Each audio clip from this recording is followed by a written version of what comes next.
semuanya, kembali lagi bersama saya, Camelia Percita Ere, dengan NIM 22011140072. Jadi kali ini saya akan kembali mereview materi dari kelompok 7, yaitu tentang sistem penulisan karya ilmiah, yaitu di sini di antara lain ada dua, yaitu makalah dan juga artikel. Selamat menyaksikan. Yang pertama ada makalah. Makalah adalah karya tulis yang memuat pemikiran tentang suatu masalah atau topik tertentu yang ditulis secara sistematis, objektif, dan runtut dengan disertai analisis yang logis. Makalah ditulis untuk memenuhi tugas struktur yang diberikan oleh dosen atau ditulis atas inisiatif sendiri untuk disajikan dalam forum ilmiah. Selanjutnya jenis-jenis makalah. Yang pertama, jenis makalah berdasarkan sumbernya. Itu dibagi menjadi dua. Yang pertama ada makalah hasil kajian kepustakaan, yang kedua ada makalah hasil kajian lapangan.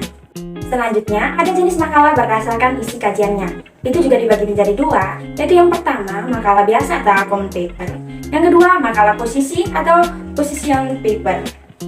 Selanjutnya kita masuk ke sistematika pembuatan makalah. Untuk mendukung terhadap penyusunan makalah yang baik, sederhana dan mudah, namun tidak melupakan ketentuan-ketentuan yang berlaku, maka makalah dapat disesuaikan dengan sistematika sebagai berikut.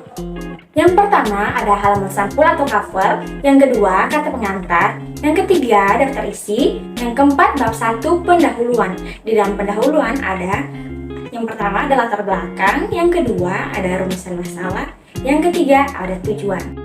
Yang kelima bab 2 pembahasan. Pembahasan makalah merupakan hasil reaksi penulis makalah terhadap tinjauan teoritis yang disusunnya dan merupakan karya penulis makalah, bukan hasil menyontek dari sumber lain. Yang keenam, ada bab 3 penutup, itu di dalamnya berisi kesimpulan dan saran. Selanjutnya ada daftar pustaka atau daftar rujukan. Selanjutnya yang kedua artikel.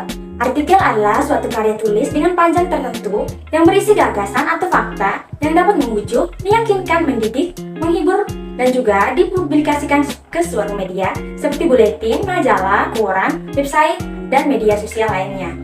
Selanjutnya ada jenis-jenis artikel, itu dibagi menjadi 5. Yang pertama ada narasi, yang kedua deskripsi, yang ketiga eksposisi, yang keempat argumentasi, yang kelima persuasi. Selanjutnya kita masuk ke langkah-langkah menulis artikel. Secara garis besar, langkah-langkah menulis artikel dapat kita bagi menjadi 5 poin penting. Yang pertama, tentukan tema. Tema haruslah spesifik. Semakin spesifik, semakin menarik minat pembaca. Yang kedua, tetapkan tujuan penulisan. Kebanyakan artikel, apalagi dalam artikel jenis deskripsi dan narasi, tidak menyatakan tujuan penulisan secara tersurat, melainkan tersirat. Yang ketiga, rumuskan ide pokok atau masalah. Biasanya, perumusan masalah dalam bentuk pertanyaan. Hanya saja, dalam penulisan artikel deskripsi dan narasi, perumusan masalahnya tidak tersurat, tapi tersembunyi di balik alur tulisan. Yang keempat, kembangkan tema dan pembahasan sesuai dengan jenis artikel. Yang kelima, buatlah kesimpulan. Kesimpulan itu mudah saja, kita bisa membuatnya dengan baik bila logika atau alur artikel kita benar.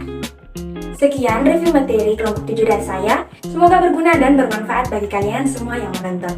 Dadah!